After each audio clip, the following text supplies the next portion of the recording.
So today I'm going to talk about exercise versus recreational activity whilst in remission.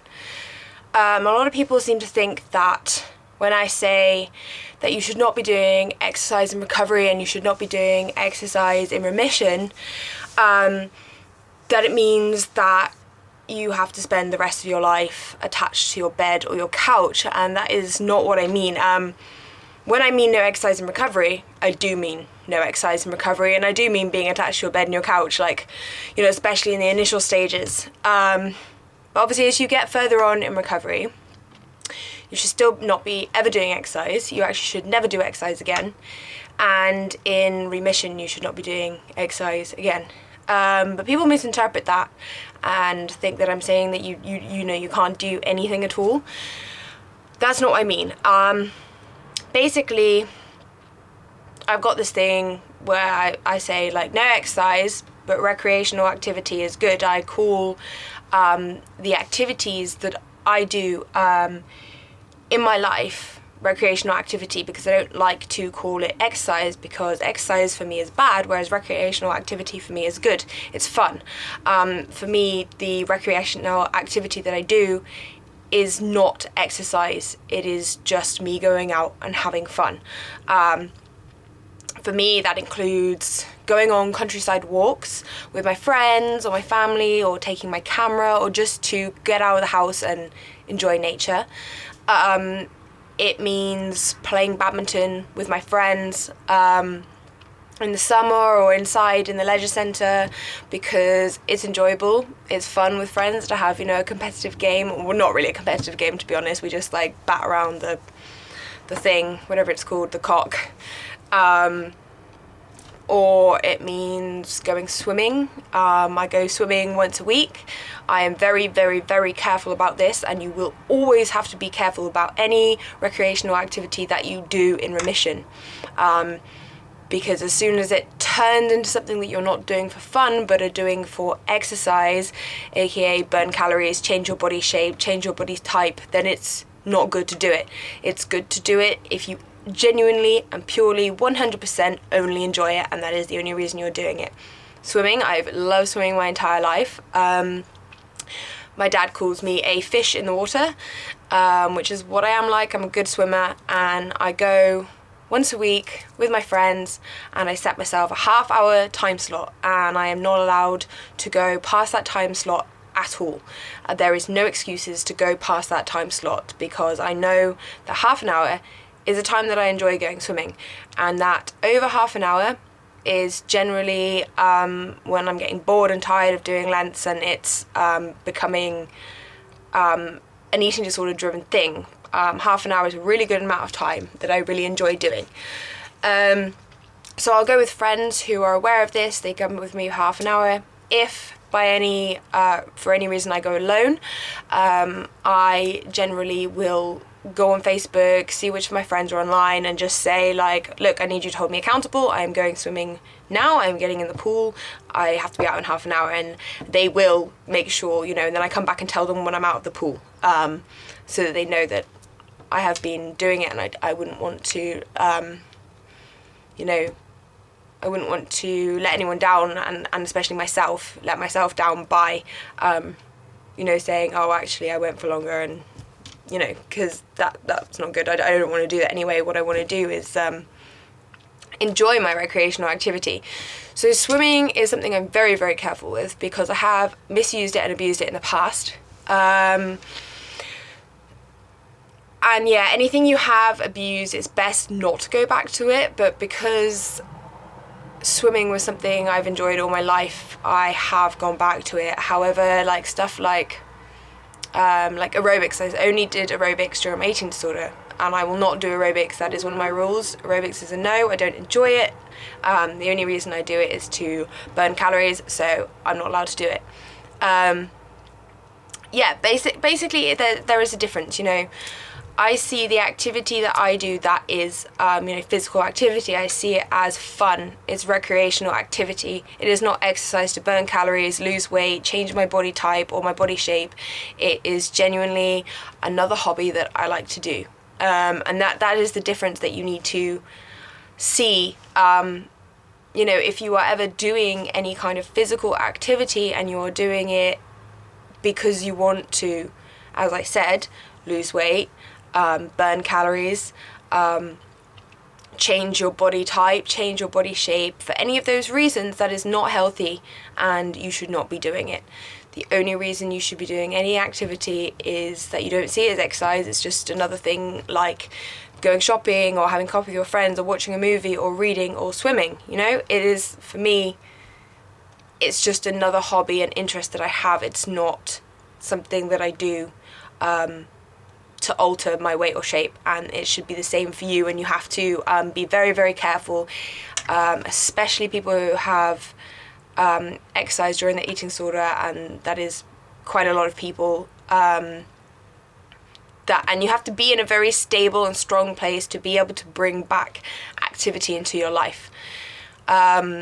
Stay away from all kind of formal exercise. The gym, that's not like having fun. That is going pretty much most of the time by yourself, and the activities that you engage in at the gym are not activities for you and your friends to do together. It is just for you, and that is a very formal exercise place. The gym is an unhealthy place to be, in my opinion. Basically it's kind of distinguishing between, I think one of the distinguishing things can be doing exercise alone or doing recreational activity with friends. Using exercise as fun is generally done with other people. As I said, badminton with my friends, swimming with my friends, walking with my friends. But then, of course, there are things that you might want to do by yourself, but this is where it gets a little bit touchy, because doing exercise by yourself becomes exercise rather than recreational activity a lot of the time. For example, aerobics is something I would do by myself. Yoga is something I would do with my friends. Running is something I would do by myself. But on the other hand, there are a few things, you just have to be very, very honest with yourself.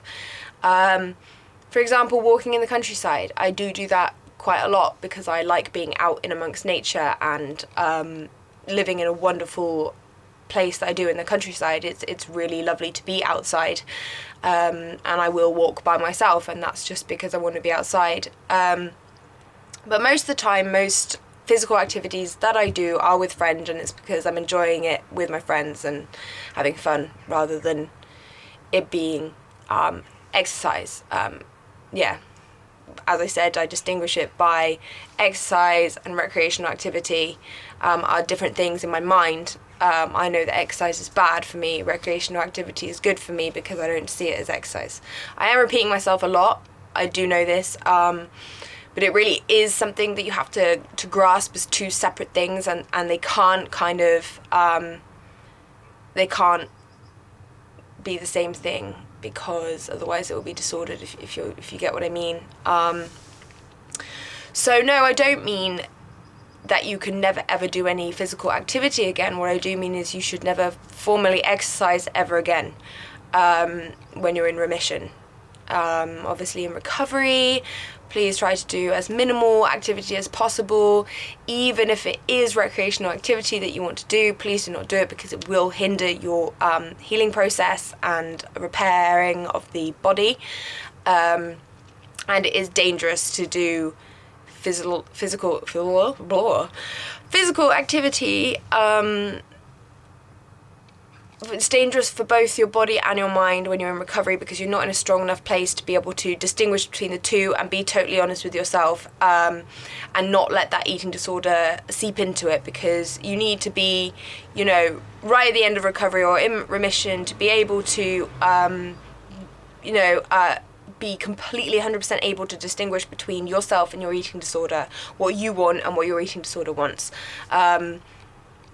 And to be able to act on that as well, and not do what your eating disorder wants, but do what you genuinely want to do. It's a very, very touchy subject,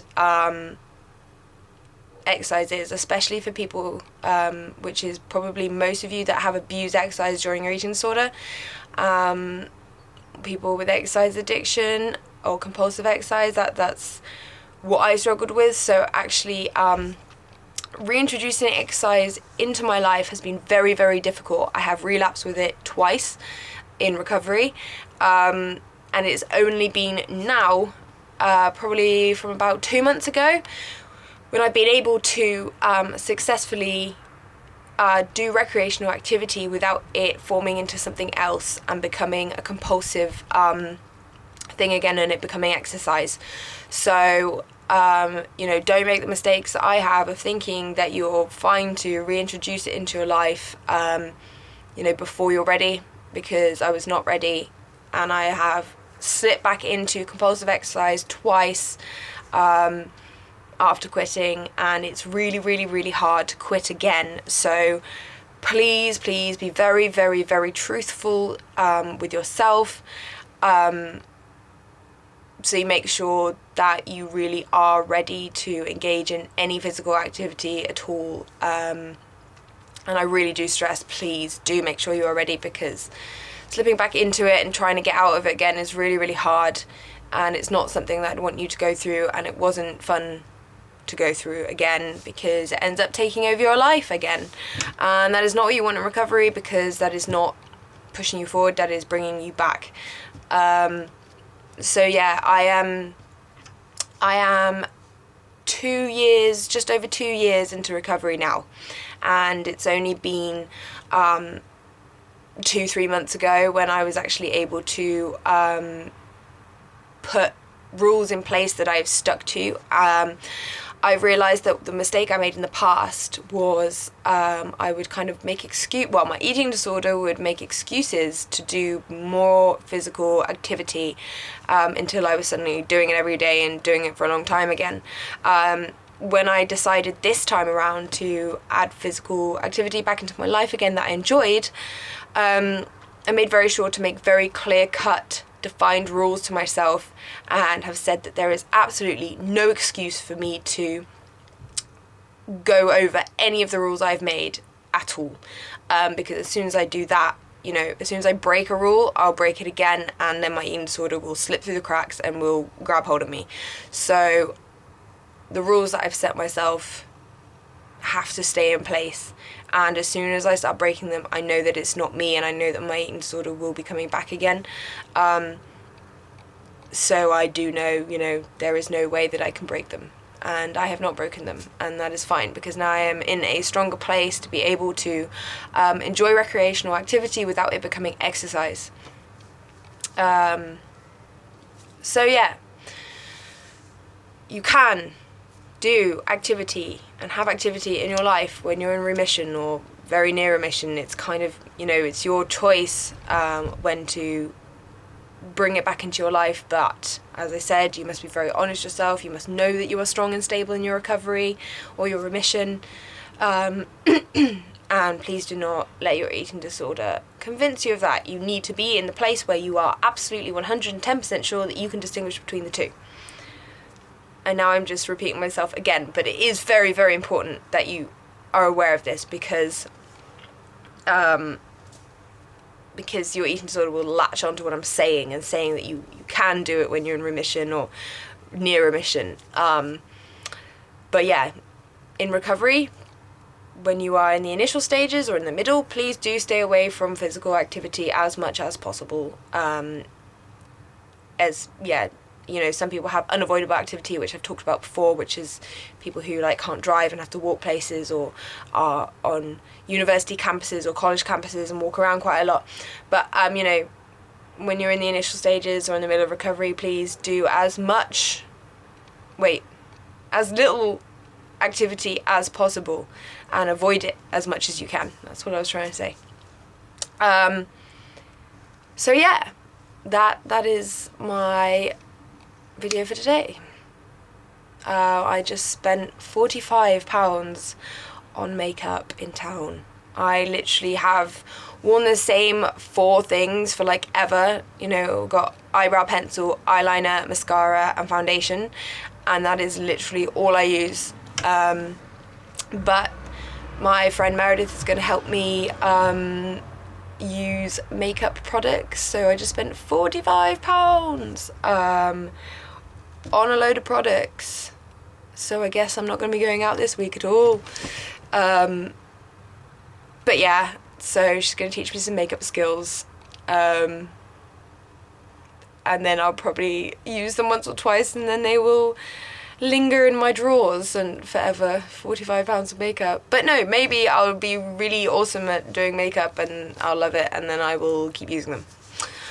But yes, anyway, so I'm sorry I didn't do a video last week. Everything's been really, really hectic. I've been like really busy because I've only been back home for a week, so I've been doing loads of things, and there was St. Paul's Carnival in Bristol that I went to, and just lots of things been going on. And yeah, I'm sorry I haven't done any videos last week. I kept putting reminders on my phone like for the next day to keep doing it, and then I kept being busy and going out and doing things and seeing people. So yeah, I will keep trying to do them every week if possible. So yeah, that's all for today. I will see you next week.